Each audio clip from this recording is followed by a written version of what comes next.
Imana imuhumugisha. Munyemere ndirimba ku karirimbo, hanyuma ndavuga gusa iminite mikeya kwijana. Iyo ni indirimbo ya mbere nahimbye maze kumenya gitari. Ngize imyaka ndacuranga kubera nyina wa Fabien naba nibo nanjye mfite abana. Uyu Fabien ni ugucura bwa mukwiza. Umwana wa Nyahoza kose niwe gucura uyu nguyu. Uyu nawe ni umucuranzi kabuhariwe.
Waaminifu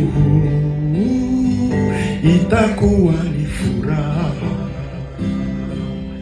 kuimba na kucheza pamoja na malaika kule mbinguni. Kuna mji wa amani kule mbinguni.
Nishike mkono Bwana, niingie paradiso. Kuna mji wa amani kule mbinguni. Kuna mji wa amani kule mbinguni. Kuna mji wa amani.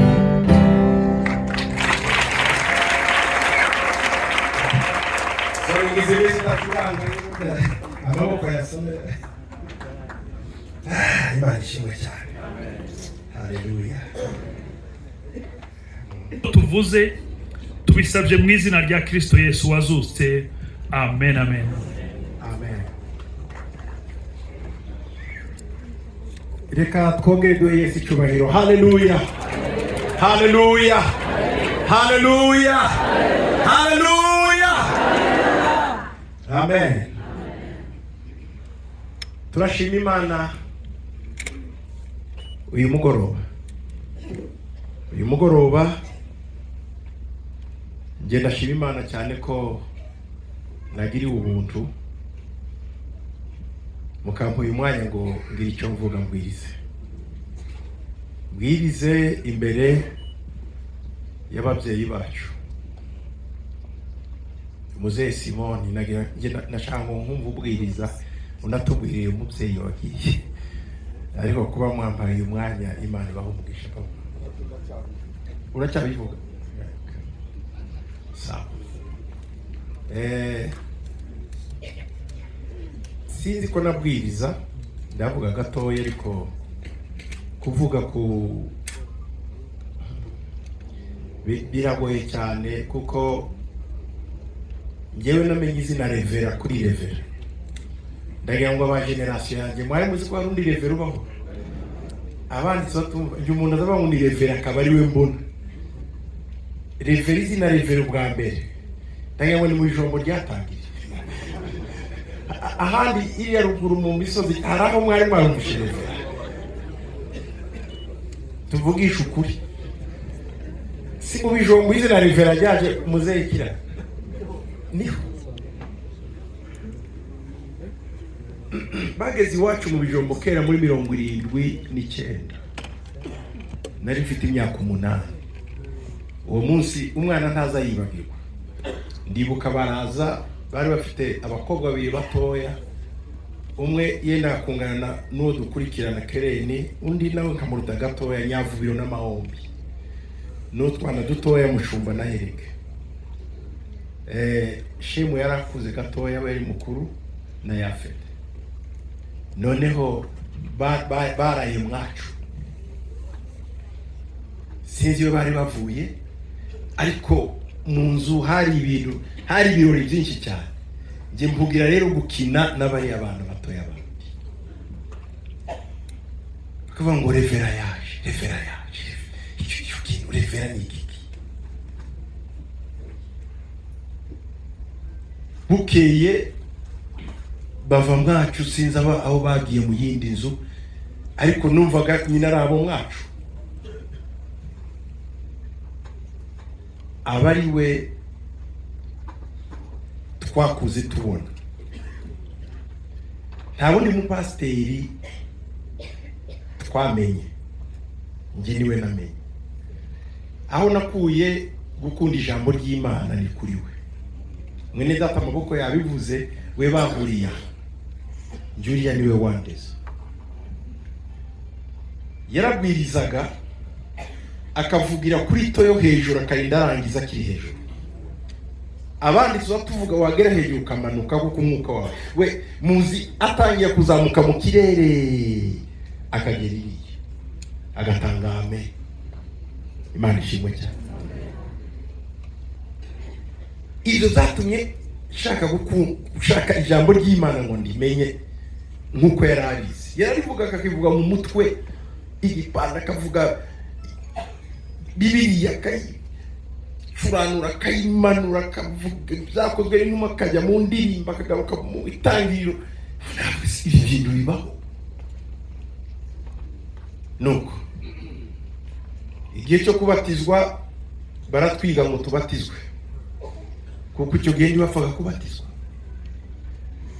Icyo gihe bantoye kubatizwa njyewe na Kabiri wo kwa Mukasha, sinzi niba hari Kabiri na Nyabeza. Twari mu idirisha turimo twumva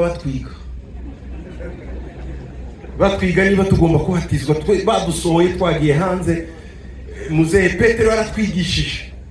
Hari bamwe basubije inyuma nk'agapapa, baramugaruye uwo munsi yabatijwe. Bamwe barasibiraga. Nimubona ibi by'uyu munsi umuntu tumushyira mu mazi, siko ubukristo bwahinduye ishusho. Kugira ngo ubatizwe mu mazi, itorero ryarasigaga cyose bakabasora mugize amezi 3 muri 6. Barangiza bakavuga ngo uyu mwana ntiyubaho, yarubaha. Mu bubashye uwo munsi bantoyemo. Imana ishimwe cyane. Ndababwira ukuntu twarezwe. Bamwe murabizi, bamwe kuko, ariko hari abandi barimo badukurira kuri televiziyo hirya no hino batabizi. Kandi ndagira ngo nshimire Imana ko ibi birori byabaye byiza, birimo bica ku isi yose, barimo babikurikirana. Hari nani isi yose kuri dukurikirana. Imana ishimwe cyane. Uko uyu ni umubyeyi isi yari ikwiye guserebra, isi yose apana abanyamurenge, apana abanyarwanda, isi yose, kuko ndaza kubabwira ubunini bwe. Baratwiga, turabatizwa, tujya mu mazi. Abwira Pasiteri Musafiri yaravuye ku Cyanzovu ngo mubatize, ahagaze hariya. Musafiri anyinika mu mazi muri Kanangananga epfo. Twari benshi, cyuge n'abandi bana bavuye mu mihanda ya kure, mu Kagogo, ku Cyanzovu, mu Rwagashigo, bose baje kubatizwa. Wari umunsi wa Noheli. Imaji ndemerwa mu Kristo. Twemererwa noneho gutangira kujya muri za korali tukaririmba. Twari batoye, nabatijwe mfite imyaka 12. Ariko hari korali nkuru natwe twakurikira. Nayiboraga ikorali yitwaga Safari ya Injili. Bagakunda kutwima indirimbo, ariko Samuel akayiduha ubweje, yari wadukundaga cyane cyane. Tukaza twiteguye mu ijoro, tugize ibyuma tutarimbe bakayitwima. Samuel akavuga ngo batoto bayimbe. Twashangwa ari uyobora buri munsi. Anyway, izo ni histoire za kera. Dukurira muri ubwo buzima, tutazi isi, tutazi hanze, nta kintu na kimwe cy'ububandi cyiki umuntu azi. Tuzi ko ubuzima ari mu Mana. Baratwigisha ikintu yakoze gikomeye. Batuzaniye gitari mu bijoro, bazaza za gitari. Uyu munsi nazanye gitari, ndaririmba indirimbo nahinze maze kumenya gitari, bantuye mu nzira. Amen. Nuko generation ya mbere yatangiye kwiga gitari yari Rugaza. Sinzi niba ari Rugaza na Kagigi wa Makombe yigiraga mu bijoro. Adonira biga gitari, bigishwaga na Sumayili yaravuye mu Gasenga muri Sepeza. Muramwibuka Sumayili? Lazaro wa Betania alikuwa hawezi, Mariamu na wakatuma ujumbe kwa Yesu. Yesu akasema, ugonjwa si wa mauti, bali ni kwa ajili ya utukufu wa Mungu. Haleluya! Kuno turimbo twakera icyo gihe barugaza barimo baririmba, bagatangira ngo ntiriri. Gitari barimo yiregera. Iyo ari generation ya mbere. Ndege ngo mbabwire ukuntu yaduformiye umubyeyi. Jezananiye no kumwita, siza mwita Mudagiri, ndivuga ari remereye cyane. Mu mutima wanjye mwita Noah. Iyo zina donc iyo naribonye numva mfite ubwoba, ndaryubaha cyane, siza rimva mu kanwa. Mwita Papa Noah cyangwa Reve. Kuko sinigeze biranyorera kuvuga data Kajanika, ariko we birangora kuvuga mu Mudagiri. Donc yakoze impact ikomeye ku buzima bwanjye, ikomeye cyane ku buzima bwanjye. Hanyuma generation iratambuka ya Barugaza, hazi ya kabiri, abandi batangiye kwiga yari Zaroti. Mwibuka Zaroti? Zaroti yabari Zaroti aja muri generation ya kabiri yo kwiga gitari. Iyo ari korali yo mu bijoro. Generation ya gatatu rero, Bazaroti bamaze gusa n'abakuze, baraduhamagara njyewe na Mundege. Mundege n'umuhungu wa Byambo Marehemo Enoch. Muze mwige. Gitari yabikoga kwa Disho, hamwe na Heremani Gatware. Niwe twiganye gitari, tukajya kwa Disho bakatubarira amasaha.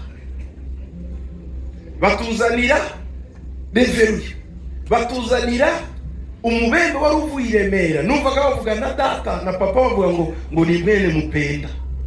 niba ari mupenzi ari mupenzi hari umubembe wabagire mupenzi nguwo mupenzi bakavuga ngo mwene mupenzi ngo niwe uzigisha abantu. Ibyo sinamurimo ko mbyibuka hari kera cyane. Mupenzi, umuhungu wa mupenzi araza mu bijombo barantoranya njyewe na Munderi, sinzi n'undi batoranyije, ariko na Herman icyo gihe yigaga mu bijombo nawe agakwepa akaza gucuranga gatoya. Nuko tuba generation ya gatatu yo kwiga gitari.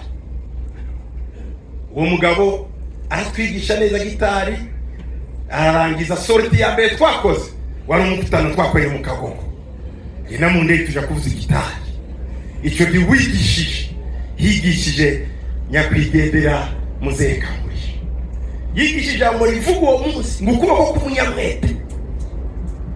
Haleluya. Kuzakira ngo ari kukudeha kuzakira. Sinziba ibyo jambo. Undi wigishije wa kabiri n'umusafiri. Yigishije ijambo rivuga muri Zakariya muri Zakariya aho bavuga ngo yego ngo umutanzi igice cya gatatu ngo umutanzi ngo Satani ajya kurega Yoshua ngo hanyuma ngo Satani amuhagarara imbere ngo marayika w'Uwiteka ngo aramucyaha ngo aravuga ngo Uwiteka nagucyahe ngo uwo niki n'umushumwa kwe umwe. Iryo jambo ndaribuka n'uyu munsi icyo gihe twari mu Kagogo kwa Mitabo, twicaye twese ku musozi, turangije tahana na Petero na Daniel bitabura bagenda bayisubira. Bagiye basubira muri iryo jambo tugera mu bijombo, nikoreye imbirika y'icyayi cyo gushira Muzehe Yesaya kuko atabashije kuza kugira ngo naho ameza. Murumva ko byibuka Petero igihe cyose twajya kumukutana yarambwiye ngo akira akanga ko nikorera imigati akamba imbirika y'icyayi niba yatekereza ko nyibya. Oh, haleluya.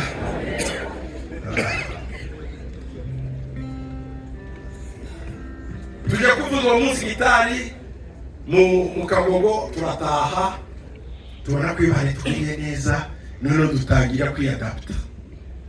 Natwe tuva mu bagabo. Igihe nagiye kuva mu bijombo muri 1989 arampamagara Muzehe Noah, nari nafashe diplome d'etat.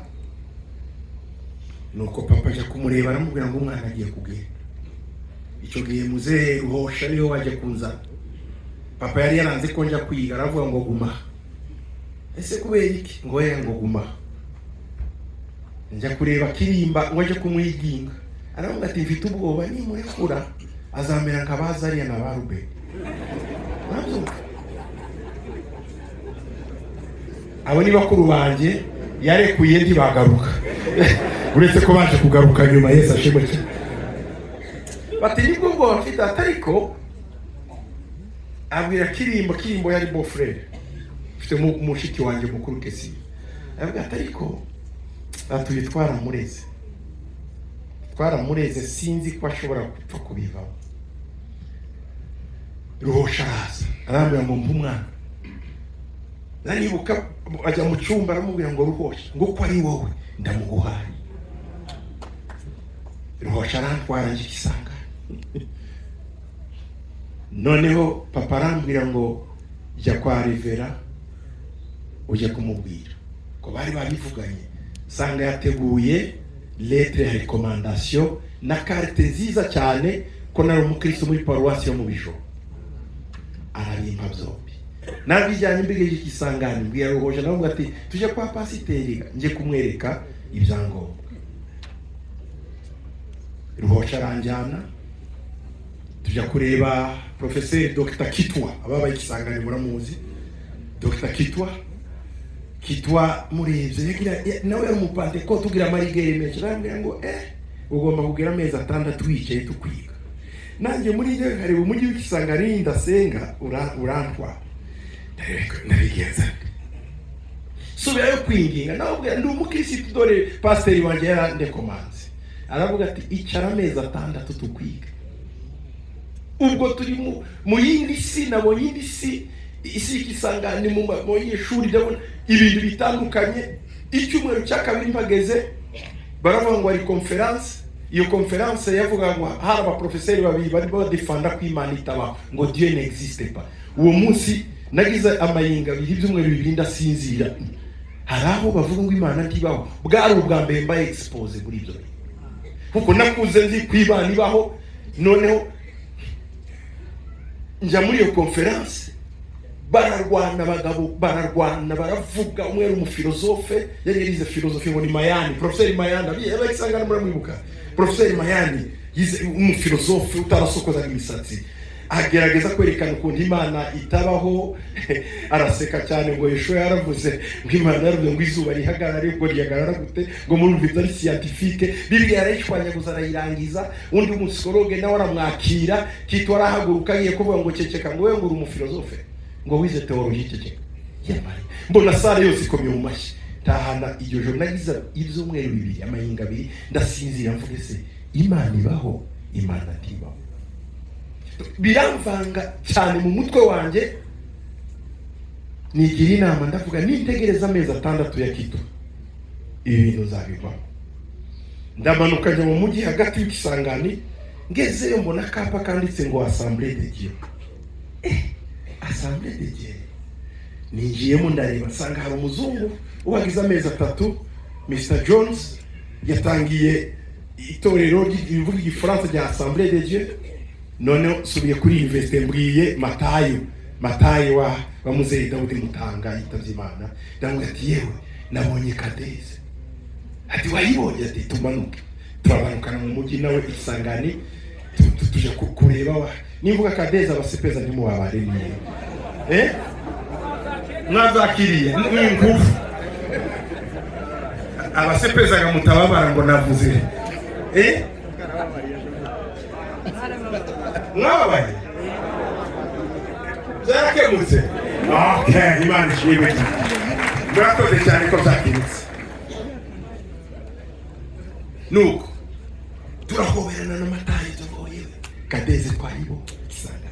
Nawe bwe ngiye yaragiye gusaba ariko kuririmba ni jewe. Turamanutse tugeze baratwakira, ntanga rwandiko. Babonye ari kati ya Assemblée de Dieu. John Saramwe ati fata imirimo yose ushaka. Nuko twatangiye itorero ry'Ikisangani, twaritangiye turabasore 4 mu mezi 6 byari maze kugera mu bandi 1000, kuko twarinjiye mu bayetudia mu banyeshuri turabazana twinjira mu mujyi Kisangani, tuzana abantu. Twahavuye mu myaka 3 ari itorero mu bandi 3000. Ni twebwe dusa n'abakora iryo torero turiyobora, ariko ubwo n'uburere twakuye hari. Muzehe rero ubyiye Revera, ushaka kumenya ubunini bwe nuko angana, ndabaha gusa icyitegerezo kimwe, nawe wagira ibindi urebe itorero Zayoni si yanjye, ni ya papa no. Hera mu bijombo ibyo nje navuze ngo utagace kanje Zayoni, nawe ufite akawe. Zayoni uyu munsi iri muri Nouvelle-Zélande. Niho izuba rya mbere rirasira, bararibona gukeritse mu gitondo, ni naho barya bonane ya mbere. Zayoni ikaba iri muri Vancouver, niho bonane ya nyuma bayiri. Ni ukuvuga ngo kuva muri Oceania ukajya buka Asia, ukagera i Burayi, Afrika, ukajya muri Amerika, aho hose hari Zayoni. Uwo niwe Revera. Uyu niwe Revera Noah.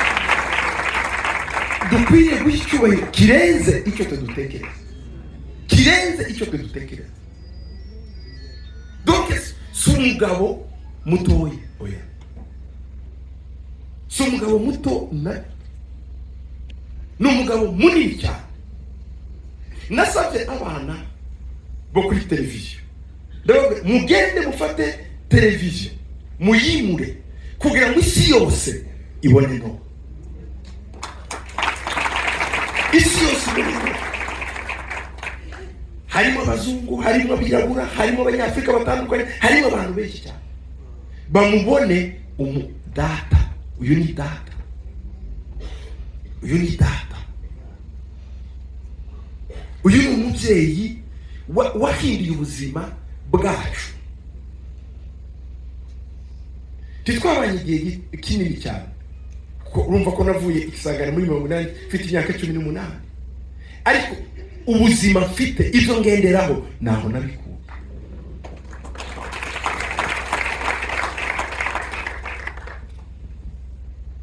Hari ibibazo twigeze kugira mu itorero hano,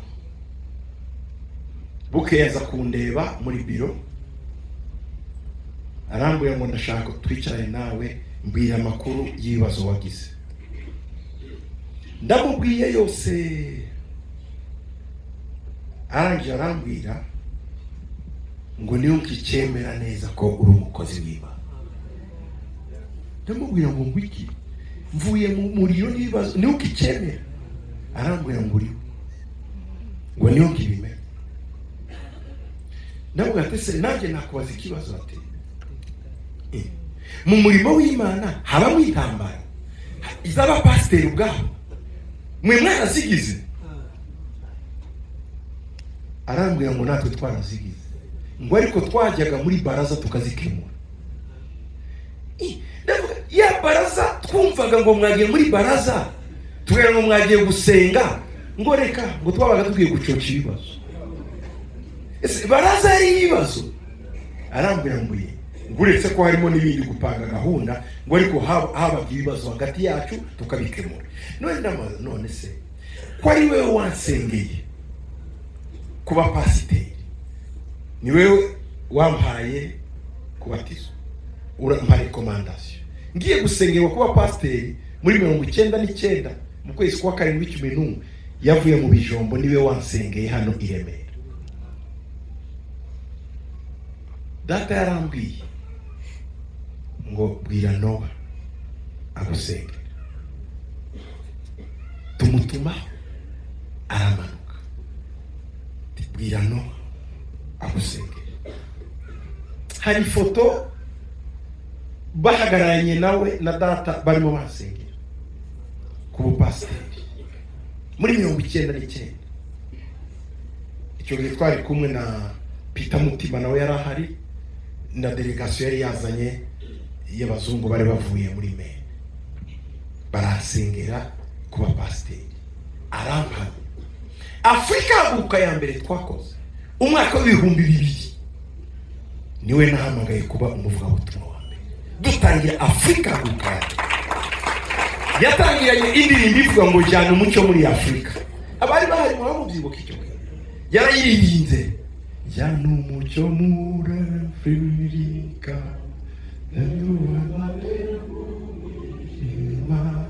bwira abantu bose bamenye ko Yesu akiza, ko yaducunguje. Afrika Haguruka y'ubwa mbere igize imyaka 25 ikorwa. Iya mbere ni Revera wayitangiye. Mwumva agaciro yaradufitiye. Niwe wansengeye kuba umushumba, niwe watangiye Afrika Haguruka ya mbere kuba umubwiriza w'ukuri. Ega twapfushije, turababaye cyane, kandi mutagira ngo ibintu byo kwigisha, turababaye cyane, turababaye cyane, kuko turapfakaye kandi muzehe Kamugisha aragiye, data aragenda, n'uyu aragiye. Imana nayiteye ubwoba. Imana zitwara abagabo nk'aba ihabwa icyubahiro. Imana ishimwe. Tumaze kuganira arampumuriza, ndangije ndamaze ati se ko nari nzi ko uri umuspecialiste muri wimbo uriyobora, igitabo cy'indirimbo za Salomo wacyanditse, nzagufasha kugipiburiya. Arambwira ngo icyo gitekerezo ndagifite, ariko unyemerere nzakiguha uko ngewe ncigisha kizi, wowe uzagishire mu ijanisha ry'umuco w'abayuda. Ushake kilitire y'abayuda none kuko bigiyemo biriya by'umwuka bikajyana nuko abayuda babyumva, cyaba cyiza cyane.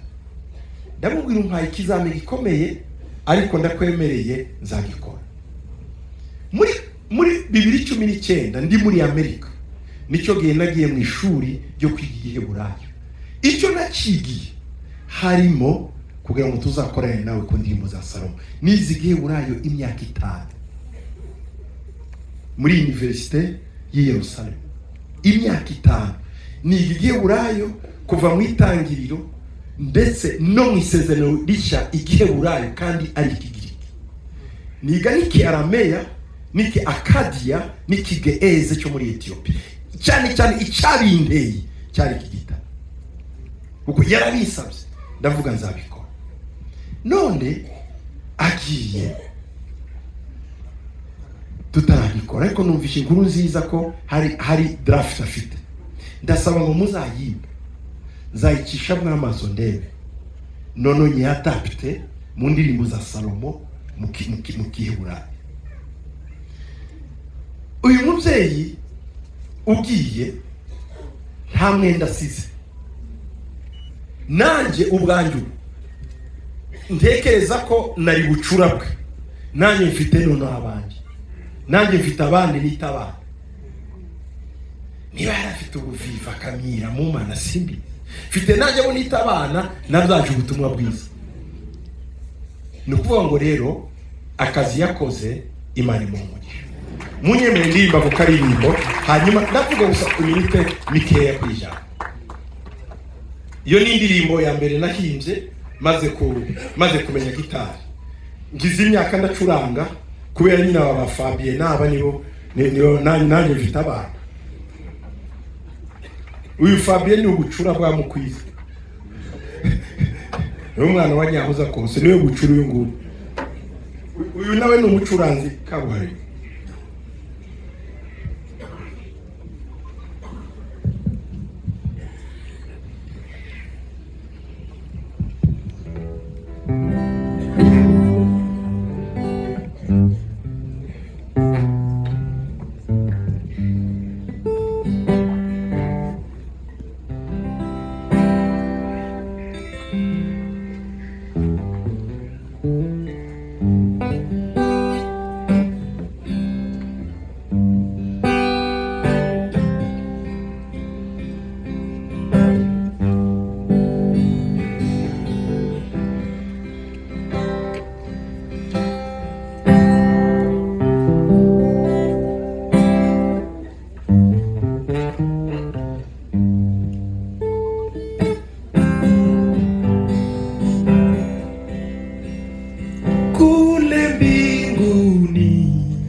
Waaminifu itakuwa ni furaha, kuimba na kucheza pamoja na malaika kule mbinguni. Kuna mji wa amani kule mbinguni.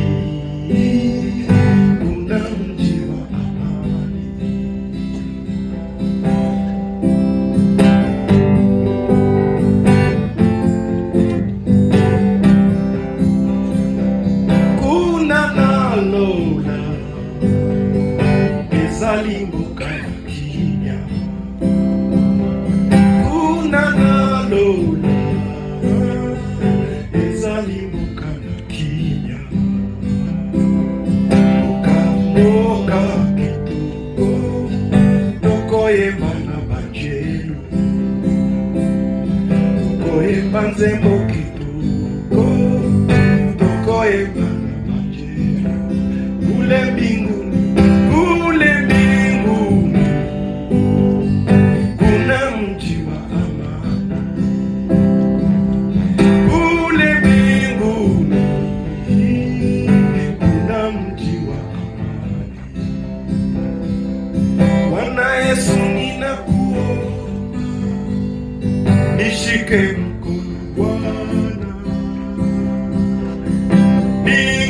paradiso kuna mji wa amani,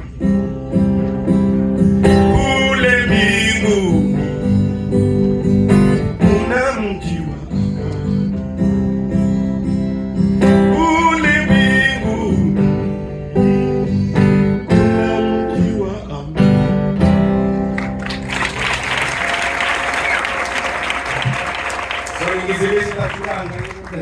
Amaboko yasome. Imana ishimwe cyane. Haleluya. Kadusome mu gitabo cy'ibyakozwe n'intumwa 13:36.